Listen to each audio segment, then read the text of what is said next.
Jane Birkin had spent most of her life being seen, not in the loud, demanding way of celebrity, but in something quieter, more enduring, the kind of presence people feel rather than analyze. For decades, she moved through the world as an image that seemed effortless.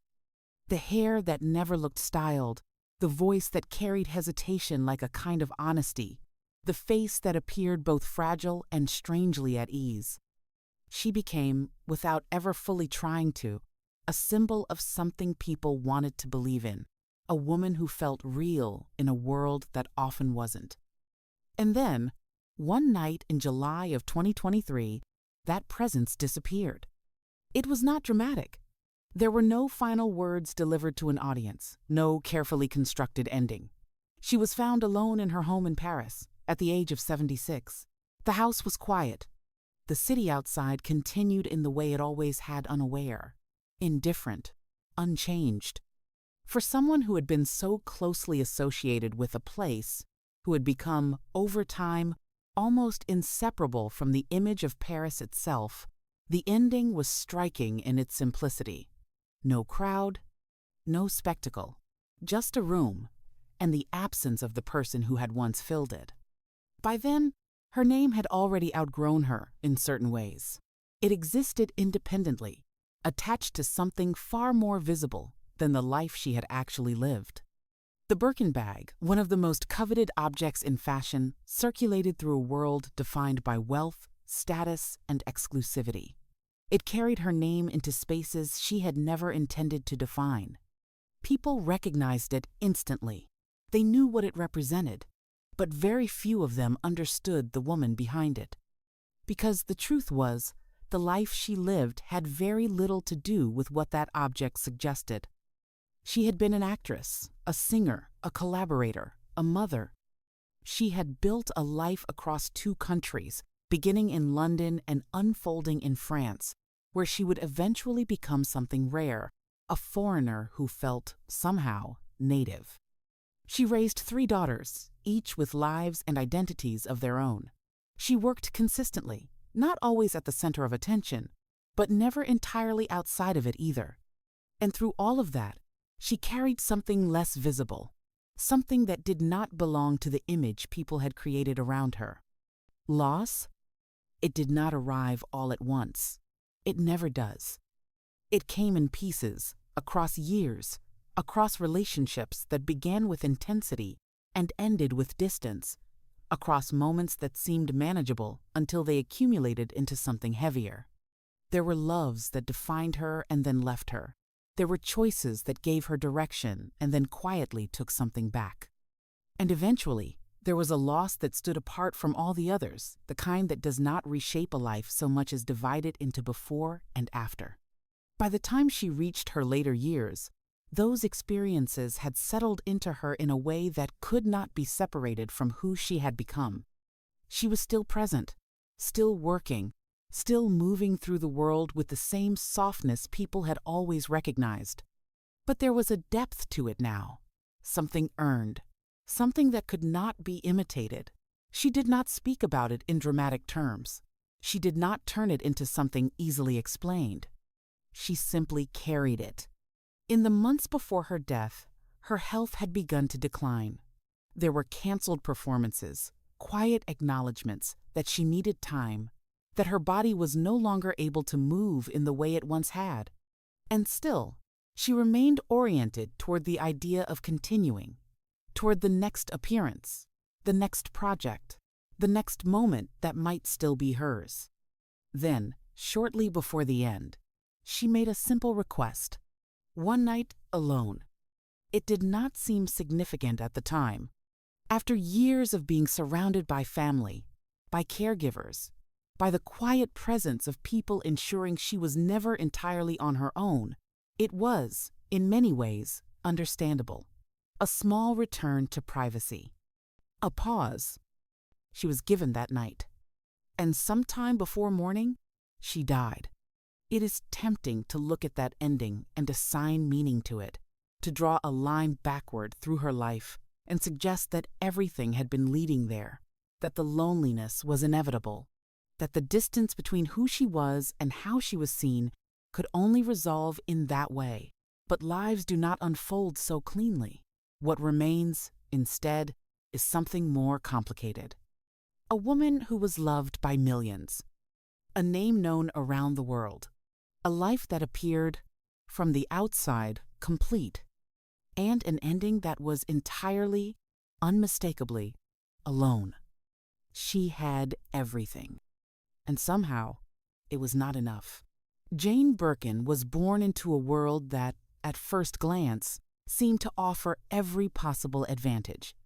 The 14th of December, 1946.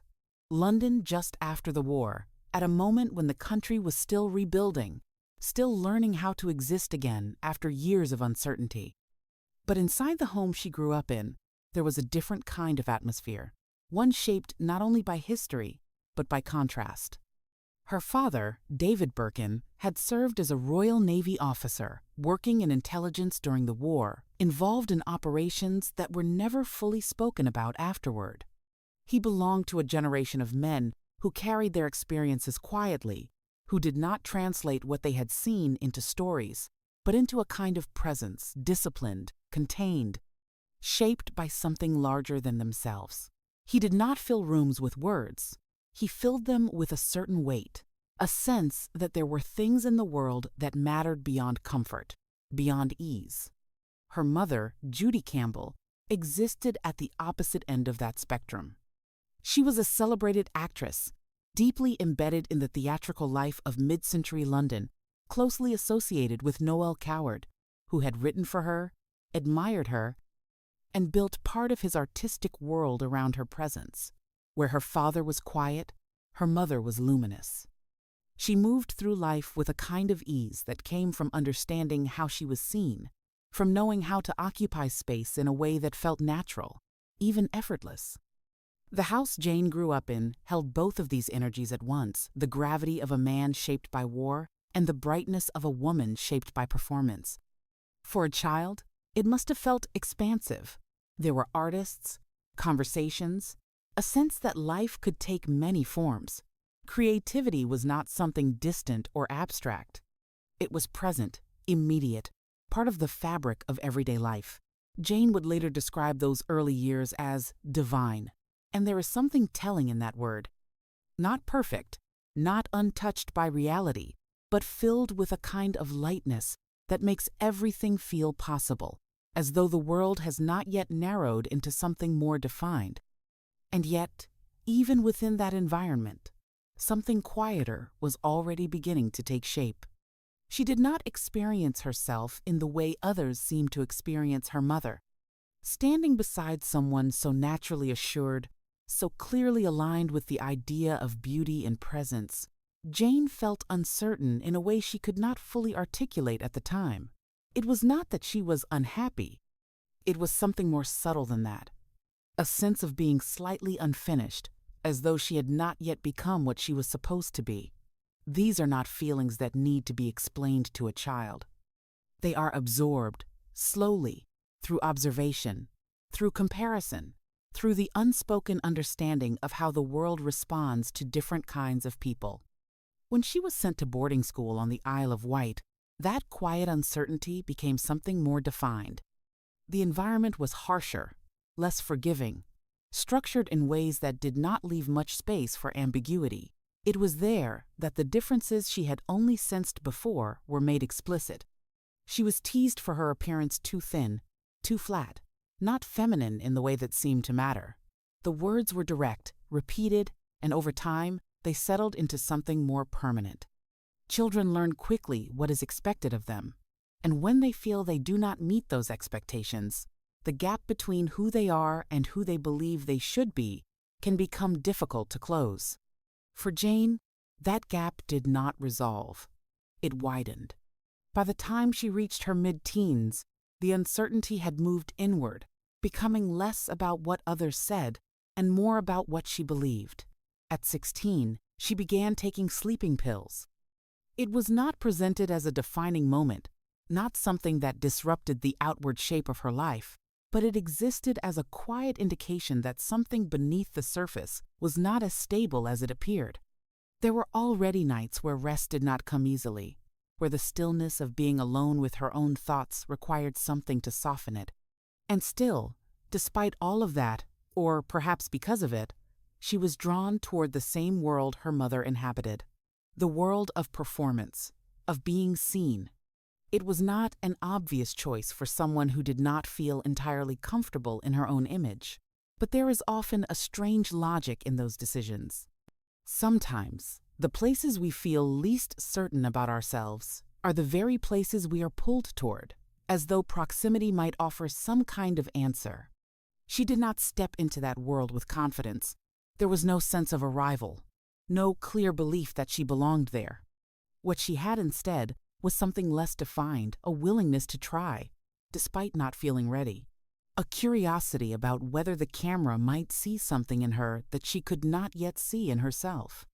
That question, whether she could be seen differently than she saw herself, would follow her into everything that came next. Because what looked, from the outside, like a beautiful beginning, was already carrying the first quiet fracture. Jane Birkin did not enter adulthood with a clear sense of herself. What she carried instead was something quieter, less visible, but far more persistent, a feeling that something about her was slightly off, slightly misaligned with the world she had been placed in. It was not a dramatic belief. It did not announce itself loudly. It lived in small moments, in the way she compared herself to others, in the way she interpreted silence, in the way she assumed that whatever confidence she saw around her belonged to other people. Boarding school had not created that feeling, but it had given it language. It had taken something abstract and made it specific. She was told, directly and repeatedly, that she did not fit the image of femininity that seemed to matter. Too thin, too flat, not enough. Words like that do not pass through a person unchanged. They settle, they repeat themselves internally long after the voices that first spoke them have disappeared. By the time she left that environment, she no longer needed anyone else to reinforce the idea. She had already internalized it. And so she moved into the next phase of her life carrying a version of herself that felt incomplete. At 16, she began taking sleeping pills. It was not framed as a crisis, not something that disrupted the outward structure of her life, but it marked a shift inward. Sleep, which should have come naturally, became something she had to reach for. There is a particular kind of restlessness that settles in when a person does not feel entirely at ease within themselves. It does not always show on the surface. It exists quietly in the background, shaping the way time is experienced, stretching certain moments, making others feel heavier than they should. By the late 1960s, she began moving toward acting, though not with the confidence of someone who believed she belonged there. It was, in many ways, an unlikely choice.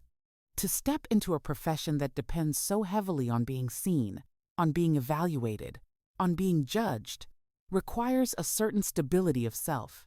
She did not have that. What she had instead was a question: whether the camera might see something in her that she could not yet recognize. She once asked Carol Reed, a respected director and a relative, whether she should pursue acting. His answer was simple, and not particularly reassuring. It would depend, he said, on whether the camera loved her.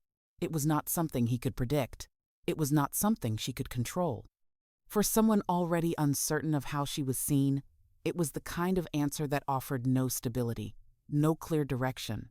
And yet, she chose to continue. Her early auditions reflected that uncertainty. There was one in particular, a small theater production, where she forgot her lines entirely. She stood there, exposed in a way that seemed to confirm everything she had believed about herself, that she was not prepared, not capable, not meant for this. And yet, she was cast.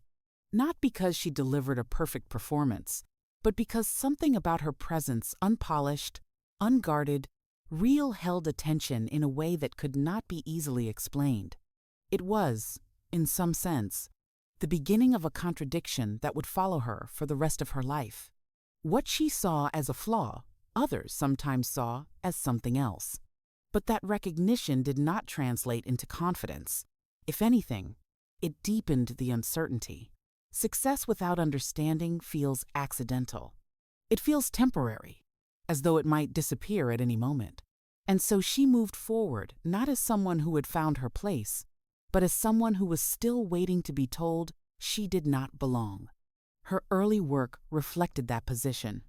Small roles, brief appearances, moments where she was present but not central. One of the most notable was her appearance in Blow Up, the 1966 film by Michelangelo Antonioni.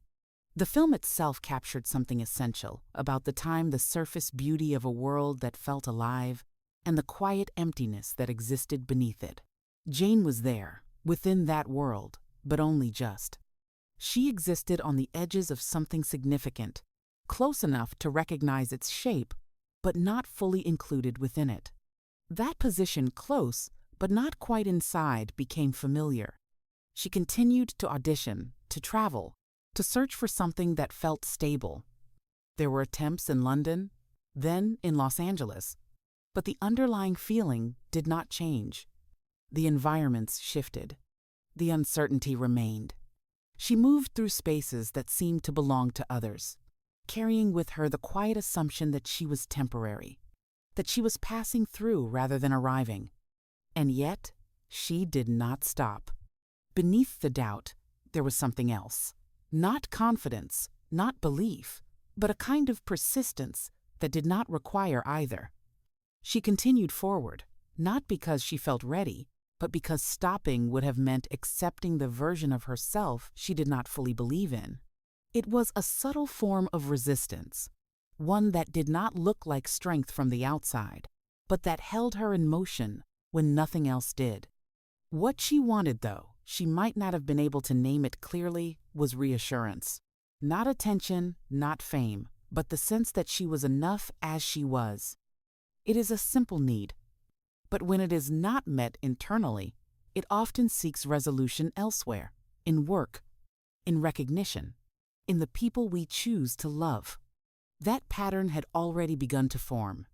By the time she reached adulthood, she had learned how to move without certainty, how to accept what came without fully trusting it, how to exist in spaces that never quite felt like her own. And so when an opportunity appeared unexpected, impractical, and uncertain, it did not feel entirely out of place. A role in a French film, a country where she did not speak the language, a decision that offered no guarantees. Under different circumstances, she might have waited, but waiting had never made her feel like she belonged. So she stepped forward anyway, carrying with her the same quiet doubt she had always known, and moving, without realizing it, toward the person who would change everything. Jane Birkin was still trying to understand who she was when she met John Barry. That is the part that matters most. Not just that she was young, though she was, but that she had not yet formed the kind of inner stability that allows a person to enter a relationship as themselves, rather than as someone searching for confirmation. He, by contrast, existed with a certainty she had never known. He was already established, already recognized, a composer whose work had shaped the sound of an era, whose confidence did not need to be explained because it was already visible in everything he did. Where she hesitated, he moved forward. Where she questioned, he seemed to decide. It is often in that contrast that relationships begin. For someone who does not yet feel fully formed, the presence of someone who appears complete can feel like an answer, not a solution exactly, but a direction. To be chosen by someone like that carries a kind of weight. It suggests that whatever uncertainty exists internally may not be as visible externally, that perhaps there is something worth seeing even if you cannot yet see it yourself. For Jane, that recognition mattered more than she might have realized at the time. The relationship moved quickly. There was little pause, little distance between meeting and committing.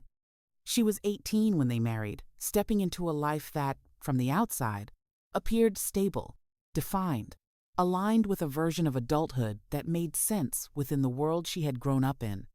Her father had reservations.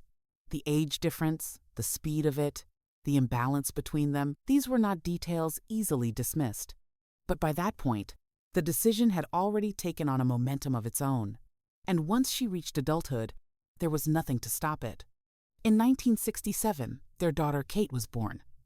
With her came a new structure, a new kind of responsibility that might have anchored a different relationship under different circumstances. But what had been uncertain at the beginning did not settle into something stable over time. Instead, it began to reveal itself more clearly. Barry was unfaithful. Not discreetly, not in a way that allowed the illusion of normalcy to continue, but in a manner that reached her directly, personally. The betrayal was not distant. It involved someone she knew, someone within her own world. There is a particular kind of rupture that occurs when trust is broken in that way. It is not just the relationship that fractures, but the sense of understanding that supports it. The belief that you can read a situation, that you can trust what is presented to you, begins to shift. For Jane, already uncertain of herself, the impact was immediate and disorienting. What she had stepped into as a form of reassurance, the idea that she had been chosen, that she had found something solid, collapsed. And when something collapses that quickly, it does not leave clarity behind. It leaves confusion, questions that do not resolve easily, doubts that attach themselves not just to the other person, but to oneself. She later spoke about that time without exaggeration, without framing it as something dramatic, but the restraint in that description suggests something deeper. Some experiences do not need to be emphasized to be understood. They exist fully on their own. The marriage did not last. By 1968, it was over. He left for the United States, continuing his career, moving forward in a way that seemed, from a distance, uninterrupted. She remained behind, 21 years old, with a child and a life that had already taken a shape she had not been prepared to manage on her own. There is a particular kind of silence that follows an ending like that. Not the kind that feels peaceful, but the kind that feels unresolved. The absence of something that had been expected to continue. The sudden shift from being part of something defined to being entirely responsible for what comes next. At that age, most lives are still forming, still open, still undefined. For her, that openness had been replaced, briefly, by structure, and then that structure had disappeared. What remained was not a clear path forward. It was space. And space, when it arrives unexpectedly, can feel less like freedom and more like exposure. She was now on her own, not in the abstract sense, but in a very real, immediate way. There was no longer someone whose certainty she could lean on, no external definition she could step into. Whatever came next would have to come from her, from a place that she had not yet fully developed. At the time, it did not feel like an opportunity. It felt like confirmation. Confirmation of the doubt she had carried for years. That she had chosen incorrectly. That she had trusted something she should not have trusted. That whatever sense of belonging she had briefly felt had not been real to begin with. But endings, even the ones that feel like failures, have a way of altering direction. What this one removed was not just a relationship, but a structure she had entered before she understood herself. And in its absence, something else became possible, though not immediately visible.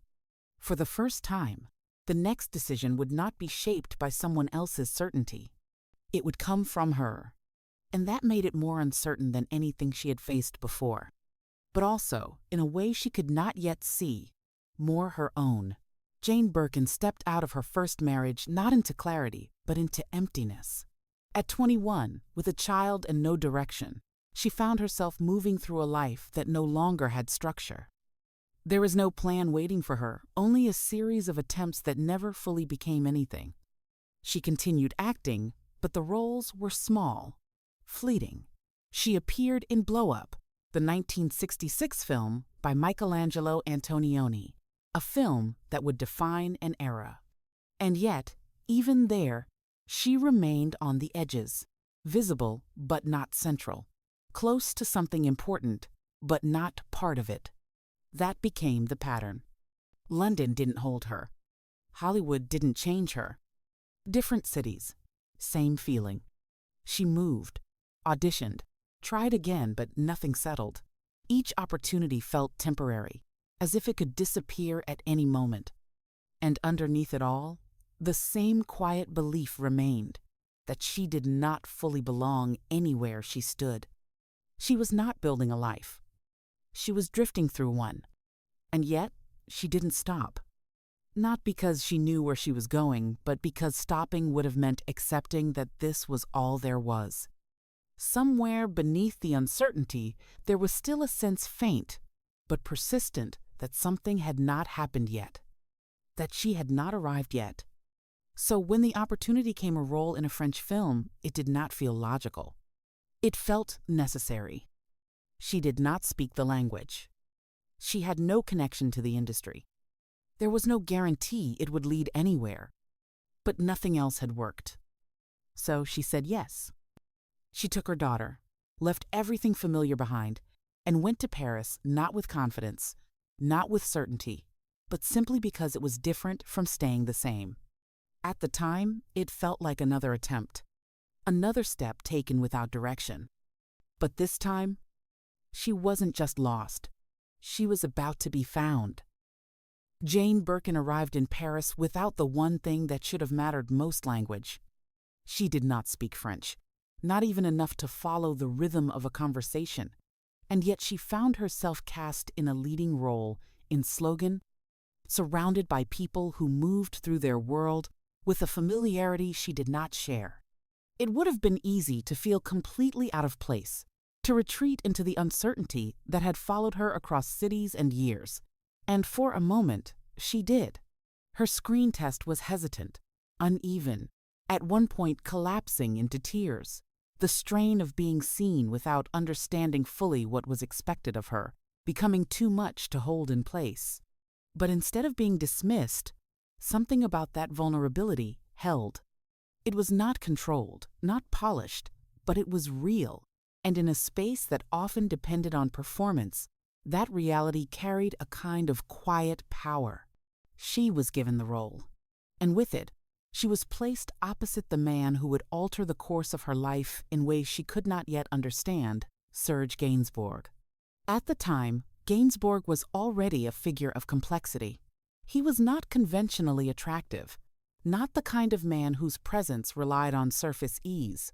He carried something sharper, more deliberate, a mix of intelligence, provocation, and a kind of cultivated dishevelment that set him apart from those around him. He drank heavily, smoked constantly, spoke with a tone that could shift quickly from humor to distance. He had recently ended a relationship with Brigitte Bardot, a separation that had unfolded publicly and left behind something unresolved. When Jane met him, there was no immediate connection. If anything, there was resistance. She found him intimidating, even unpleasant. He found her inexperienced, foreign, someone he had not chosen to work with and did not initially attempt to understand. Their early interactions were marked by distance, by a lack of ease that made collaboration feel strained. It did not resemble the beginning of something significant. But beginnings are not always clear when they happen.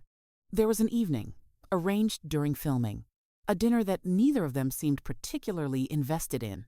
The conversation was limited, constrained by language, and by the absence of familiarity. They occupied the same space without fully entering it. And then, at some point, something shifted. Perhaps it was instinct. Perhaps it was discomfort with the silence. Jane stood, took his hand, and pulled him onto the dance floor. It was not elegant. He did not dance well. He stepped on her feet, moved awkwardly, lost whatever composure he had maintained up to that point. And in that moment, something in him changed. The distance softened. The image he had constructed, controlled, sharp, slightly untouchable, slipped, revealing something less guarded beneath it. She saw him differently. Not as the man he presented, but as the person beneath it. They stayed out late. moved from one place to another. The tension that had defined their earlier interactions dissolved into something more fluid, more open. By the end of the night, the distance between them had altered in a way neither of them had planned. What followed was not gradual. It did not unfold slowly, with careful consideration or measured steps. It happened quickly, with an intensity that felt both unexpected and, in some way, inevitable. Jane stayed in Paris. What had been temporary became something else, shaped not by a single decision, but by a series of choices that anchored her there. Work continued. Another film, then another. But it was not just work that held her. It was him. Gainsbourg did something no one else had done for her before. He saw her not in the incomplete way she had seen herself, but as something whole, something distinct. He wrote for her, not just songs, but a kind of identity, a way of being that placed her at the center of something meaningful. For someone who had spent years feeling slightly outside of things, that recognition carried weight. It did not erase her insecurity, but it reframed it. Under his gaze, she began to change. The effort to become something else faded. The heavy makeup softened. The sense of trying gave way to something more natural, more aligned with who she already was. What emerged was not constructed. It was simply less hidden. She became, almost without intention, a figure people responded to. Not because she fit an existing ideal, but because she seemed to exist outside of it. Their collaboration deepened that transformation. They recorded music together, built something that blurred the boundaries between personal and creative life. In 1969, they released Je t'aime, moi non plus, a song that would become one of the most controversial and recognizable of its time. It was banned in multiple countries, condemned, discussed in terms that extended far beyond music. And yet, it succeeded. It spread, reached audiences, became something that could not be ignored. For Jane, the experience was layered. The song attached an image to her intimate, vulnerable, defined in a way that was both powerful and limiting. It placed her within a narrative that was not entirely her own, one shaped as much by perception as by reality. But beneath that public reaction, something more important had already taken place. For the first time, she felt seen. Not completely, not without complication, but enough. Enough to begin believing that she might belong. What she could not yet see was the cost of that belonging. Because the same connection that gave her that sense of recognition would, over time, begin to take something back. Jane Birkin did not become an icon in a single moment. It happened gradually, almost quietly at first, and then all at once. After the release of Je t'aime, moi non plus, everything shifted. The song crossed a line that had rarely been approached so openly, and in doing so, it placed both her and Serge Gainsbourg at the center of a cultural storm. It was banned from radio in multiple countries, condemned by institutions that rarely agreed on anything, discussed in terms that had little to do with music and everything to do with what it represented. And yet, the more it was rejected, the more it spread. It became something people could not ignore. For Jane, the change was immediate. She was no longer just an actress trying to find her place, no longer a young woman navigating uncertainty in a foreign country. She was now part of something larger than herself, something that had a fixed shape in the public imagination, a voice, an image, a presence that people believed they understood. That is the first quiet cost of fame. It simplifies. The breathless softness of her voice, the vulnerability people heard in the song, the way she seemed to exist without effort, these became defining traits, repeated until they felt like truth. But they were only part of her. What was lost in that repetition was everything that did not fit so easily into a single image. At the same time, her life with Gainsbourg deepened, expanding into something that seemed, from the outside, almost mythic. They moved through Paris as though they belonged to it, as though the city itself had made space for them. They were photographed, observed, written about. They became a kind of reference point, something people pointed to when they spoke about art, about love, about a way of living that appeared free from convention. She became associated with a style that did not look like a style at all. Simple clothes, unstructured hair, a kind of naturalness that felt unplanned. It would later be described as effortless, but that word hides something important. It was not the absence of effort. It was the absence of performance. She had stopped trying to become something else. And people responded to that. But within that response, something else was beginning to take shape. Gainsbourg did not just love her. He defined her. He wrote for her, directed her, shaped the way she was seen in ways that felt, at first, like recognition. He placed her at the center of his creative world, gave her a form that others could understand, translated something about her into music, into image, into meaning. For someone who had spent years feeling undefined, that was powerful. But over time, it became limiting, because to be seen through someone else's vision is not the same as being fully seen, and the balance between those two states is difficult to maintain. Their relationship remained intense, but the nature of that intensity began to change. What had once felt alive, unpredictable in a way that carried energy, began to shift into something less stable. Gainsbourg's drinking, always present, became more pronounced. It altered the atmosphere of their life together in ways that were not immediately dramatic, but that accumulated over time. His moods became harder to predict, his control more visible. The space between them, once filled with collaboration, began to carry tension. There were moments that revealed this shift in ways that could not be ignored.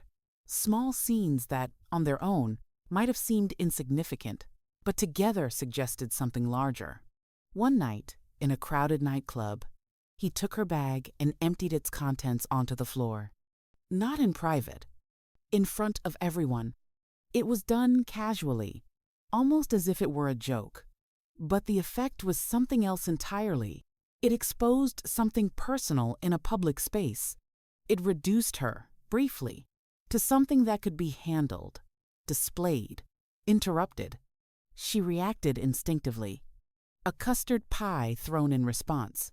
A moment that could be read as absurd, almost comic, if it did not exist within a larger pattern that made it something else. What followed the argument, the chaos, the movement through the streets, her sudden jump into the Seine, became part of the story people told about them. It was framed as passion, as evidence of a love that existed beyond ordinary boundaries. But beneath that framing, there was another reality. The intensity that had brought them together was beginning to take something from her. And still, she stayed. Not because she did not see what was happening, but because leaving something that has given you a sense of belonging is never simple. The relationship had not only shaped her life, it had shaped her identity.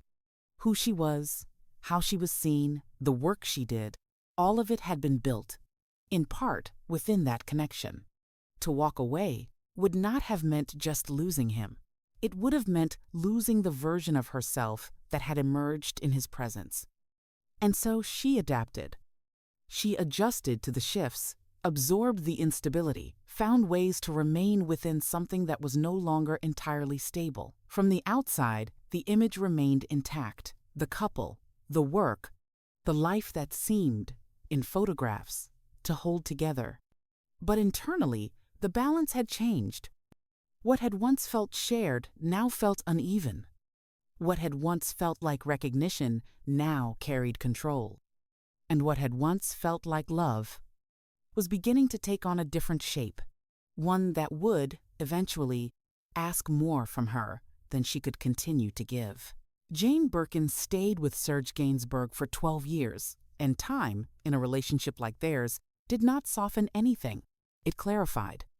What had once felt intense in a way that carried possibility began to settle into patterns that were harder to ignore. Not because they appeared suddenly, but because they had always been there, waiting to become visible. They built a life together in Paris that, from the outside, continued to hold its fascination. There was still the sense of movement, of art, of a world that existed slightly outside of convention. Their home became a space where music, conversation, and unpredictability coexisted, where nights extended into mornings and mornings blurred into something less defined. They raised their children within that environment, balancing the structure of ordinary life with something that never felt entirely ordinary. And for a time, it worked. Or at least, it appeared to. Because relationships built on intensity often carry their own momentum. They move forward not because they are stable, but because stopping them requires a clarity that does not always arrive easily. In the beginning, the instability feels like energy. It feels like something alive. But over time, that same energy begins to shift, to take on a different weight.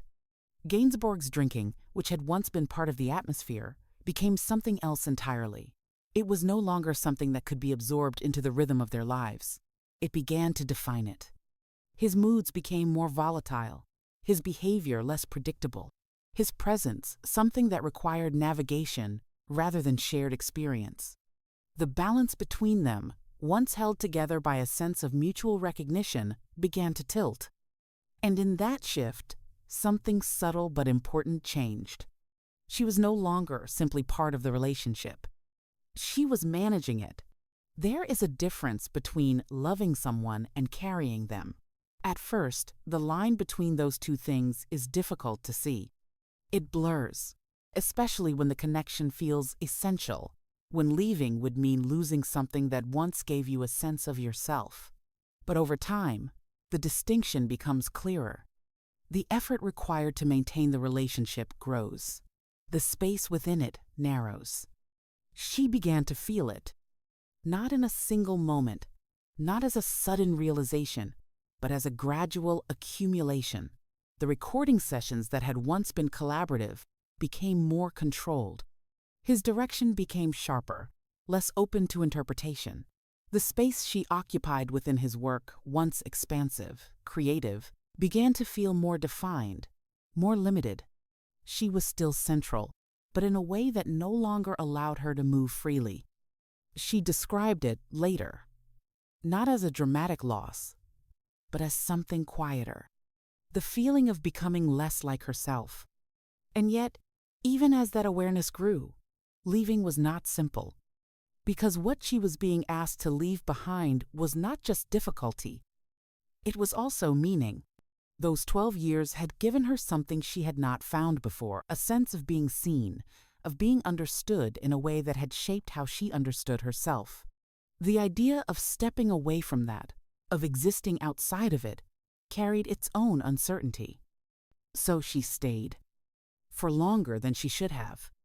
As many people do, the relationship continued, held together by history, by emotion, by the remnants of what it had once been.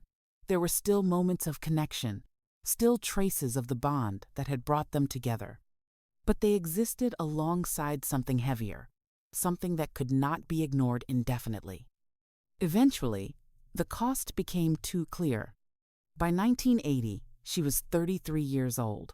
The life she had built within that relationship had reached a point where continuing meant losing more of herself than she was willing to give. And so, she made the decision that had once seemed impossible. She left. Not dramatically, not in a way that erased what had come before, but definitively. And yet, what ended in that moment was not the feeling. She did not stop loving him. That is one of the more difficult truths of certain relationships, that they can remain emotionally present long after they have become impossible in practice. The connection does not disappear, it changes form. It moves into something less visible, but no less real. He continued to write for her. She continued to perform his songs. They remained in each other's lives, in ways that did not fit into simple definitions. When she later had her third daughter, Lou, with Jacques Douillon, Gainsbourg was still there in the background, sending gifts, maintaining a presence that was neither fully close nor entirely distant. Their relationship had shifted, but it had not dissolved. It had simply become something else. For Jane, leaving did not feel like a clean beginning. It felt like continuation. A life shaped by what had come before, but no longer defined entirely by it. She began to build something more her own, taking roles, making choices that were not filtered through someone else's vision. There was a quiet reclaiming of space, a gradual return to something that felt closer to who she was, without the constant influence of that relationship. But the cost of those 12 years did not disappear. It remained. In the way she understood love, in the way she approached closeness, in the way she carried the memory of something that had given her so much and taken just as much in return. It is tempting to look back on periods like that and try to define them clearly, to call them mistakes or lessons or necessary steps, but they rarely fit into a single category. Those years were not entirely wrong. They were formative, essential even, but they were also expensive. And it is in that contradiction that something can be both meaningful and damaging, that the true shape of that part of her life becomes clear. She had found love. She had found herself, and in the process, she had given more than she realized she could lose. Jane Birkin did not leave Serge Gainsbourg behind in the way people often imagine separation allows. What ended in 1980 was the structure of their life together, not the connection itself. He remained through music, through memory, through the version of her that had taken shape in his presence. And so when he died in March of 1991, the loss did not arrive as something distant or abstract. It was immediate, personal, disorienting in a way that could not be softened by time or distance. He was 62. A heart attack, sudden but not entirely unexpected. Years of excess had left their mark, even if they had never been fully acknowledged. She had spoken to him the day before. There is something about that detail that resists explanation, the closeness of one moment to the next, the way a voice can still exist and then, without warning, disappear entirely.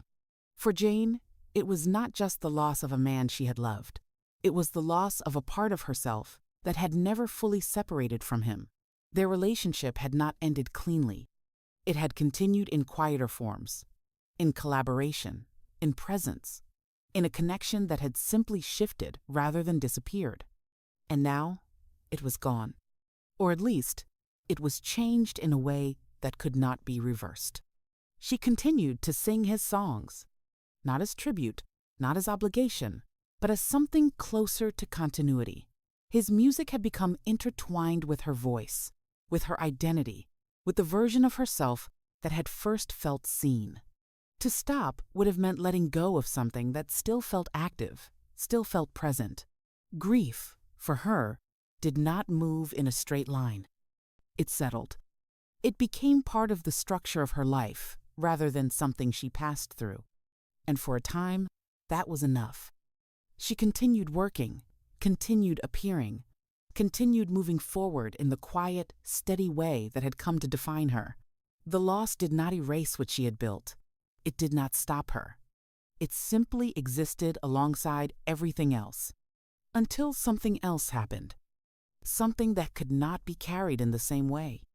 Her daughter, Kate. The child she had raised through uncertainty.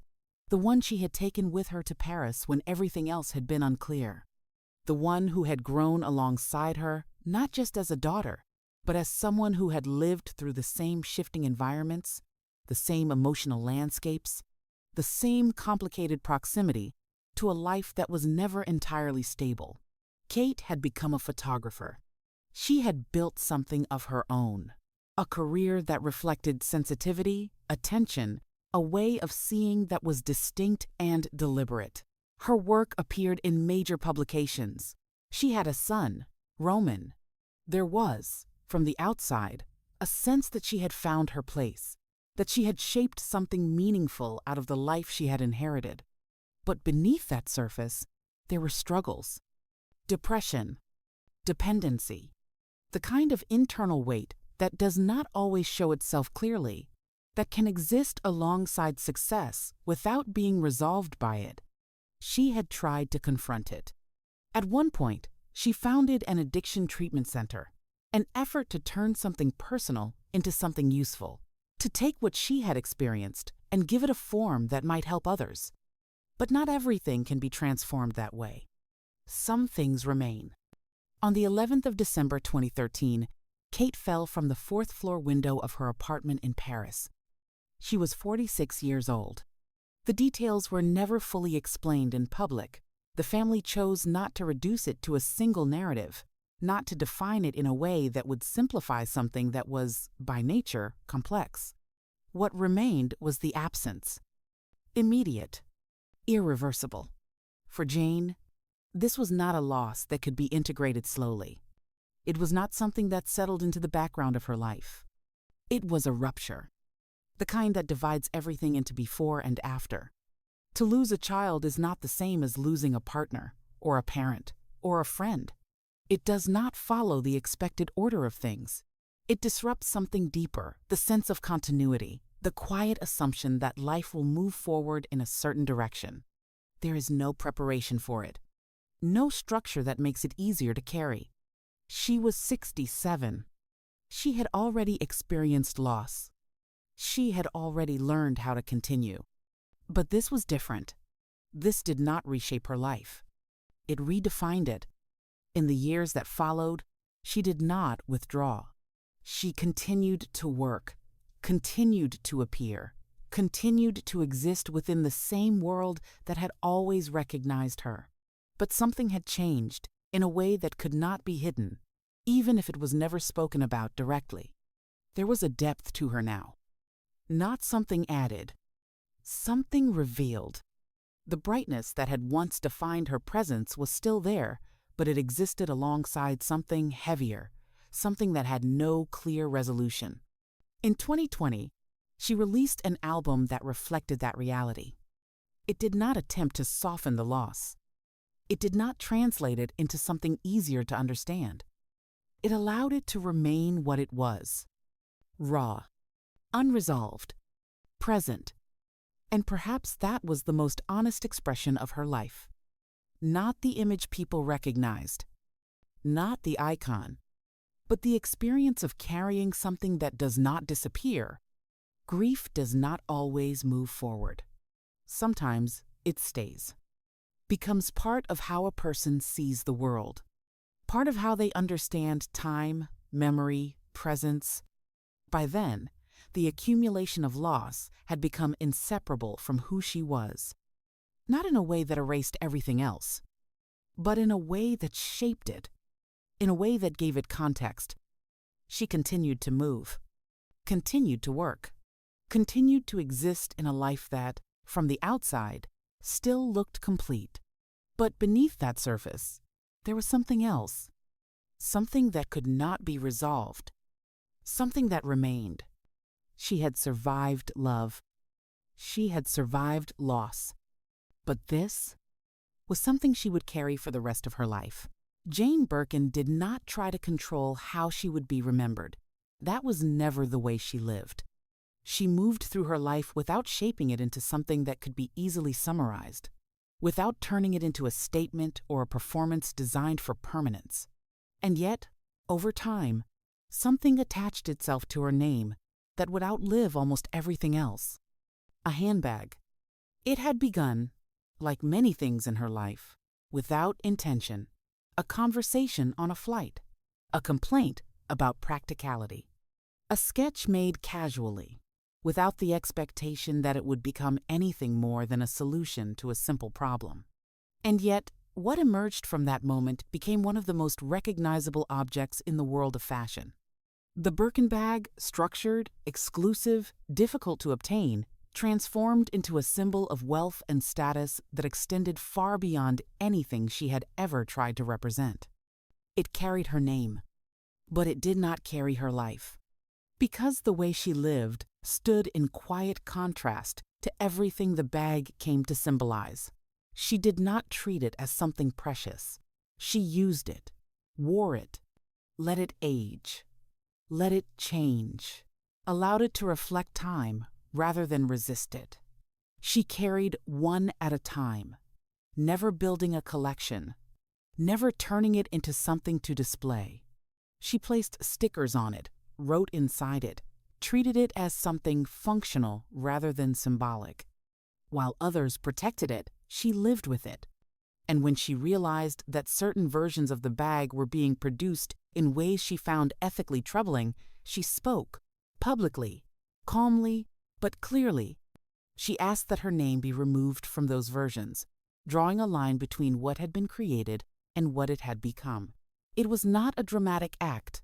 It did not attempt to redefine the object entirely, but it reflected something consistent in her, an unwillingness to separate her identity from her values. She also redirected what the object represented in quieter ways. She auctioned her own bags, using them to raise money for causes she believed in. In doing so, she shifted the meaning again, turning something associated with exclusivity into something that could serve a purpose beyond itself. It is in that contrast that the central irony of her life becomes clear. The thing most associated with her was the thing that mattered least to her. While the world attached her name to an object, her actual life continued to unfold elsewhere, in work, in relationships, in the quiet, ongoing effort to exist after loss. In her later years, that life took on a different rhythm. Her daughter Charlotte directed a documentary about their relationship, an attempt to bridge a distance that had existed at times, to speak openly about what had not always been easy to say. It was intimate, restrained, shaped not by spectacle but by honesty, a conversation between mother and daughter that acknowledged both connection and absence, both presence and distance. Around the same time, her health began to shift. In 2021, she suffered a stroke. It was described as mild, but the impact was real. The body that had carried her through decades of movement began to slow. There were cancellations, delays, a quiet acknowledgement that time was no longer something she could move through in the same way. She had been ill for years. She did not emphasize it. She did not build her identity around it. She continued, as she always had, focusing on what remained possible rather than what had changed. But by 2023, that possibility had narrowed. There were concerts she could not perform, plans that could not be completed, statements delivered without drama, that she needed time. And still, even then, she oriented herself toward continuation, toward what might still come next. Until, finally, there was nothing left to continue. Shortly before her death, she made a simple request. One night alone. It did not seem significant.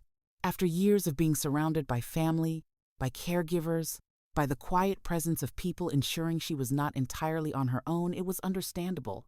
A moment of privacy. A return, however brief, to something entirely her own. She was given that night. The house was quiet. The city moved as it always had. And sometime before morning, she died. 76 years old. No audience. No final performance. Just an ending that belonged entirely to her. The response that followed was immediate. France mourned her not as an outsider, but as someone who had become inseparable from its cultural identity. She had arrived without the language, without a clear place, and over time had become something rare, a foreigner who felt native, a presence that no longer needed explanation. Tributes spoke of her elegance, her freedom, her ability to exist without effort. And all of that was true. But, like all tributes, it simplified something that had never been simple. Because what she left behind cannot be reduced to an object, or an image, or even a body of work. It exists in something less visible. In the way she lived, openly, imperfectly, without trying to resolve the contradictions that defined her. She was loved by millions, recognized everywhere, attached to one of the most iconic symbols of luxury in the world. And yet, her life suggests something quieter, something less easily defined. That recognition does not eliminate insecurity. That love does not prevent loss. That beauty does not resolve doubt. The world will remember the bag. It always does. But what she left behind was something else entirely. A life that proved you can be seen by everyone and still spend years trying to see yourself. A life that held love and damage, visibility and uncertainty, meaning and loss, without ever fully separating them. And in the end, that may be the only way to understand her. Not as an icon, not as a symbol, but as a person who lived fully, felt deeply, and carried everything that came with that, all the way to the end. She became a symbol the world could hold. But she spent her life searching for something she couldn't.